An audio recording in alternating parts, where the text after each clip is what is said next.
Hello everyone, welcome to Rama talent hub. ఈ వీడియోలో మనము కరివేపాకు రైస్ ఎలా చేయాలో నేర్చుకుందాము. ఈ కరివేపాకుని మనం ప్రతి కర్రీలో వాడతాము, కానీ ఎప్పుడు తినకుండా తీసి పడేస్తూ ఉంటాము. కానీ ఈ కరివేపాకు ఓన్లీ మనకి ఫ్లేవర్ యాడ్ చేయడానికి కాదు, చాలా హెల్త్ బెనిఫిట్స్ కూడా ఉన్నాయి దీనివల్ల. కాబట్టి దీని ఇంటేక్ పెంచుకోవడానికి మనం ఇలా చేసుకుంటే హ్యాపీగా తినేయచ్చు అనమాట. సో దీన్ని తయారు చేసుకోవడం కోసం ముందు మనము ఒక కడాయిలో కొంచెం ఆయిల్ వేడి చేసుకోవాలి. ఆ తర్వాత దీంట్లో మనం పచ్చిశనగపప్పు, మినపప్పు,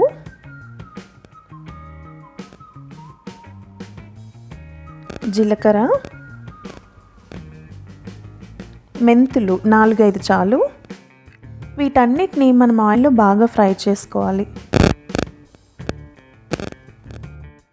ఇవన్నీ ఫ్రై అయ్యాక ఇందులోనే పచ్చిమిర్చి కూడా యాడ్ చేసుకొని వేయించుకోవాలి.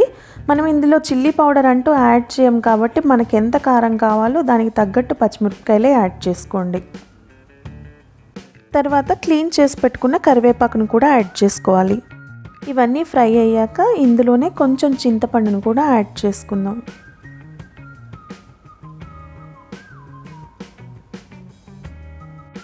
వీటిని పీరియాడిక్గా ఇలా కలుపుతూనే ఉండండి. ఇది ఫ్రై అయిన తర్వాత ఇప్పుడు చూస్తున్నారు కదా, ఇలా కలర్ చేంజ్ అయిపోతుంది.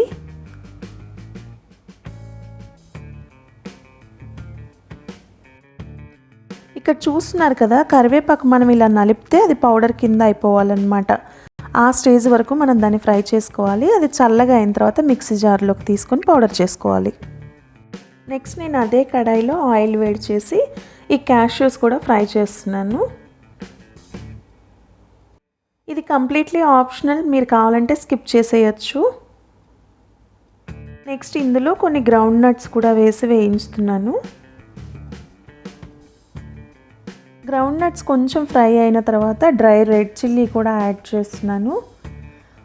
ఇవి కూడా కొంచెం ఫ్రై అయిన తర్వాత మనము క్రష్డ్ గార్లిక్ యాడ్ చేసుకుందాము. ఇది మంచి ఫ్లేవర్ యాడ్ చేస్తుంది. అదొక్కటే కాదు, మంచి ఇమ్యూనిటీ బూస్టర్ కాబట్టి ఇది రెసిపీస్లో as much as possible add చేసుకోండి.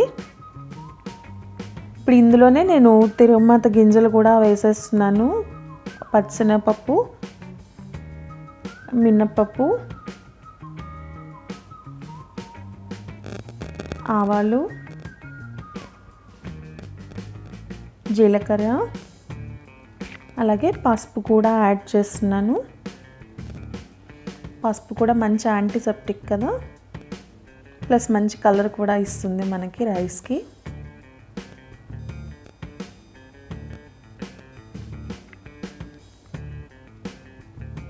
ఇవన్నీ బాగా ఫ్రై చేసుకోండి. ఇప్పుడు దీంట్లో లాస్ట్కి మనము కొంచెం కరివేపాకు కూడా యాడ్ చేసుకుందాము.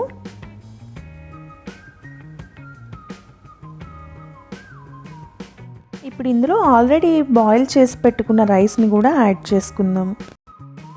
ఈ అన్నము చక్కగా మొత్తం అంతా కలిసేటట్టు జాగ్రత్తగా కలపండి. ఇది పేస్ట్ అయిపోకుండా చూసుకోండి. మీరు వేడి అన్నం తెచ్చి ఇందులో కలిపేస్తే మాత్రం అది ముద్ద ముద్దగా అయిపోతుంది. కాబట్టి చల్లగా అయిపోయిన రైస్ని మాత్రమే రైస్ ఐటమ్స్లో వాడాలి. ఇప్పుడు ఇందులో మనం సాల్ట్ కూడా యాడ్ చేసుకుందాం. అలాగే ఇందాక గ్రైండ్ చేసి పెట్టుకున్న కరివేపాకు పొడి ఉంది కదా మిక్స్, అది కూడా యాడ్ చేసుకుందాం. ఇది చూసి యాడ్ చేసుకోండి రైస్ని బట్టి క్వాంటిటీ. ఇప్పుడు దీన్ని మొత్తాన్ని కలుపుకుందాము ఒకసారి.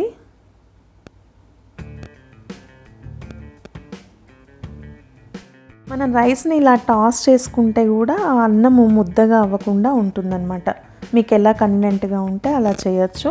ఇప్పుడు దీన్ని మనం ఒక 2-3 మినిట్స్ ఫ్రై చేసుకుందాము. ఆల్రెడీ రైస్ బాయిల్ అయిపోయింది. అలాగే కరివేపాకు పౌడర్కి కూడా మనం అన్నీ ఫ్రై చేసి పౌడర్ చేసుకున్నాం కాబట్టి ఇప్పుడు ఇంకా ప్రాసెసింగ్కి ఎక్కువ టైం పట్టదు, దించేసుకోవచ్చు మనము.